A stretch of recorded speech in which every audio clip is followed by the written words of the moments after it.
as a result of that, they lose surface temperature. They also lose pressure. It's going to keep raining, Dotto, because wet weather now. He's saying he wants wets if it's going to keep raining. There's the $64 million question. And now they've got a serious nail biter in their hands because they do not want to give away track position. We're not sure, mate. We're not sure. We're ready. We're ready. So go around. Go around. Oh, look at that. Look at that. So Mark Dutton's been forced to play weather forecaster. You know what? The best he could do was not sure. Restart. Off we go. You know what I'd do? If I were them, I'd do it because Courtney will mirror them, and then it'll be a wet weather race between both of them because I don't reckon James would tough it out. It's too wet. So our three championship contenders, Whincup, Winterbottom and Courtney, make up the top three of this race. It is belting down. They're not on wet tyres. The question that I would ask in either of the bunkers at Vodafone, Change for the Lead or Dim Beam, is can we afford a crash? And the answer to that is no. Yeah. So look at this. If they end up in the wall, it's game over. It's going to be game over for one of these contenders if they're not careful. They've got to get on wet tyres now. Look at this.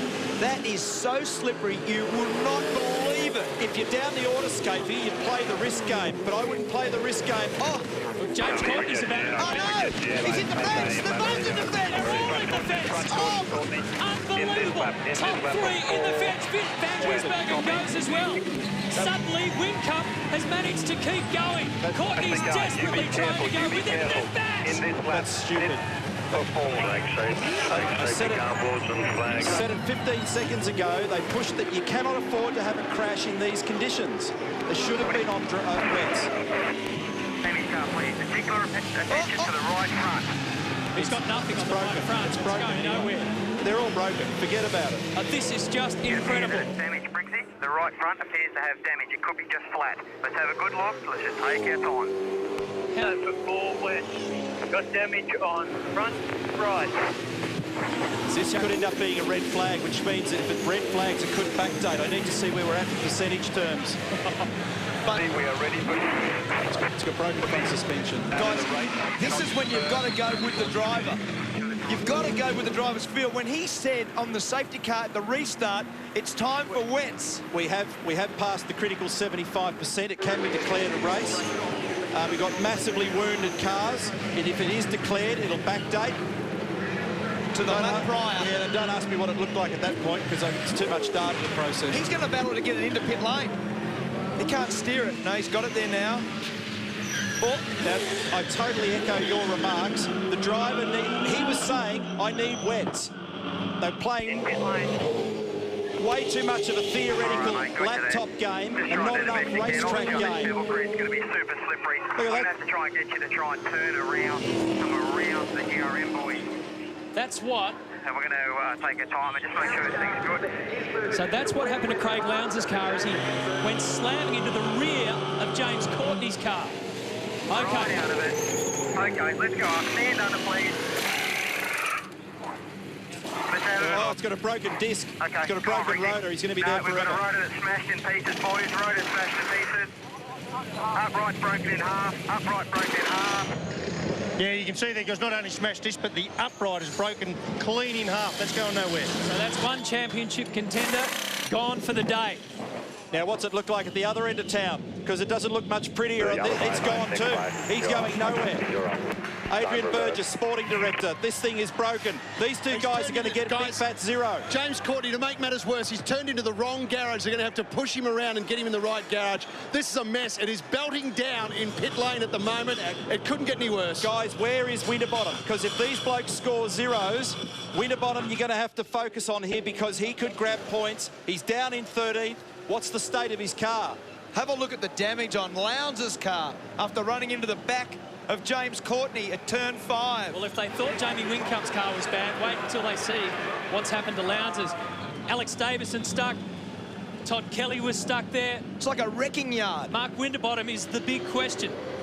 Where is he? What damage has he got? He was the first one to go. The Watts linkage has gone on that as well. The rear is wobbling all over the shop. There's not much that isn't gone on it. So Winterbottom, here he is. Now, okay, so he's got a big fat zero too. So all three contenders are going to end up with nothing out of this. This is a joke hitting. Yeah, so I needed to see him to understand what could, because this could have been the Formula One scenario where the bloke in third in the championship leaps up and scares everybody at the top end of town. That's not going to happen. Stay outside there. Louds and Courtney are out at the moment. We're going to try to do something with this. Let's see what we can do. Stay in the car. There's 14 laps to go. Well, when they pull this off, you watch. Now, if they get it off, I'm going to be interested in whether this gets declared, and if it does, when the declaration happens, if it happens, it could have impact on the result and the championship because of who was leading second, third and so on at the time. But the longer it trickles on... Well, I'm pretty sure that Jamie Whincup was leading the race. When we go back... It may not get declared. Depends on how many cars are scattered So this is what happens. So Whincup follows these guys in. Winterbottom's the first to go. Courtney goes in. Whincup's gone in. There they are, championship contenders. Then they punch again. Van Gisbergen gets into the mix. Now you keep an eye on Craig Lowndes, who gets speared over to the left-hand side. There's still cars hitting the fence left, right and centre. And then there's Michael Caruso. Todd Kelly will arrive on the picture sooner or later because he couldn't go anywhere. And then watch this. Oh, that's from Jamie Whincup.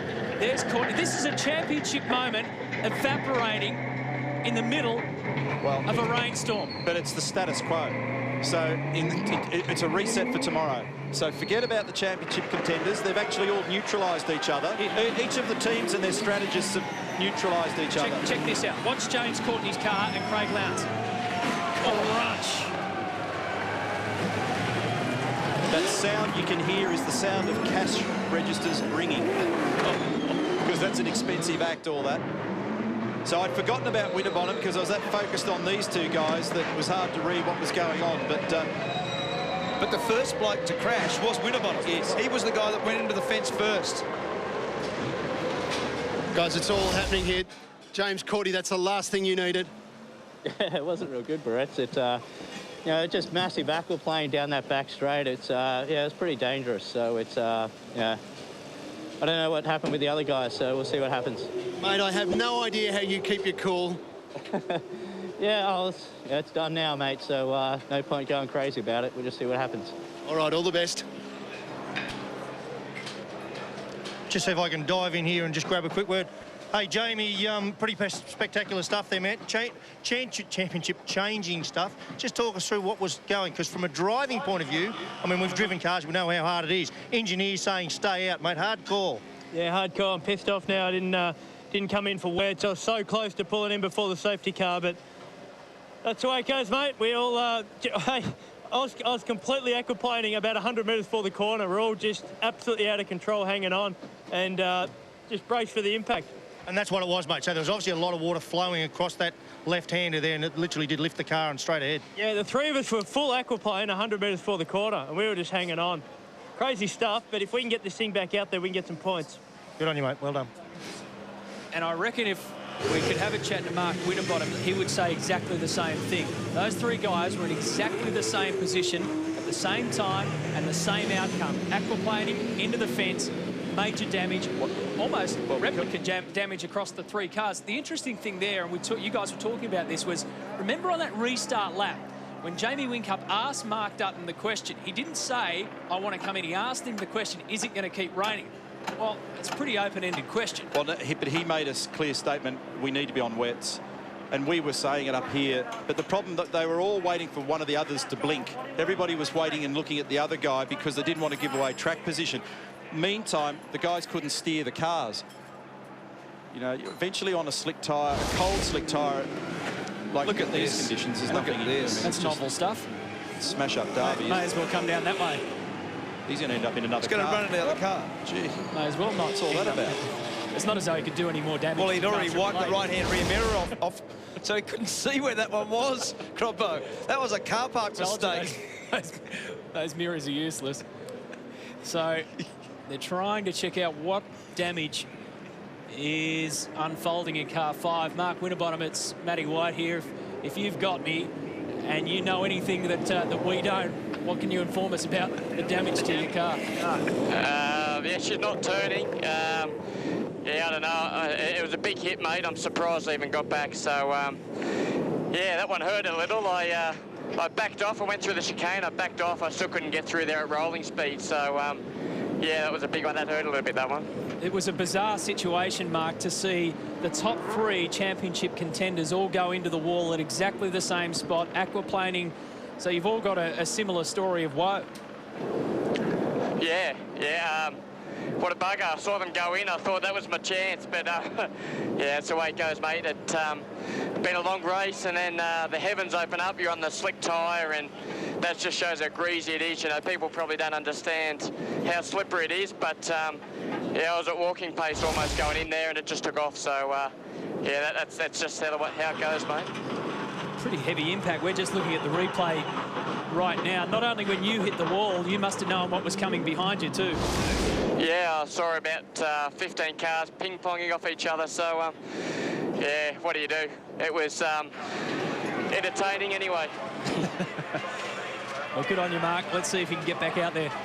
Doesn't this make you want to have a comeback, Scafey? This is awesome, mate. Thanks, Frosty. It's pretty safe in the commentary box, Frosty. So, look, the focus here is really on the work being done to all three cars and whether they can get them out and get them classified and steal a couple of points. Meantime, Jonathan Webb is the race leader from Jason Bright and Stephen Johnson. And the motor race continues. So all that stuff I was on about before with declaration, they're under the control of the safety car and it's just rolling on. So even if they did declare it now, it would be declared around these new scenarios, not the one that we were talking about earlier. Right. Jonathan Webb would be the winner. But Steve Johnson is on wets.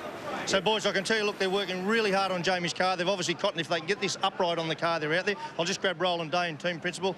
Roland, little bit going on there, mate. How do you think you'll go here? I mean, it's a big job what they're doing. I can see they're upright, some front suspension. What do you think?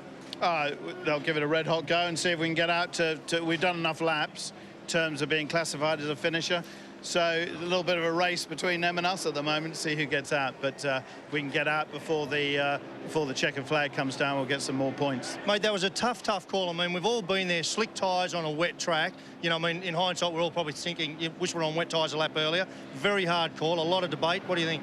Yeah, Jamie actually said something on the lap before it went green. And it really was. I was thinking, yeah, this is real touch and go. So it's easy to be a smart ass afterwards, but yeah, we should have called it earlier. Okay, anyway, mate, well done.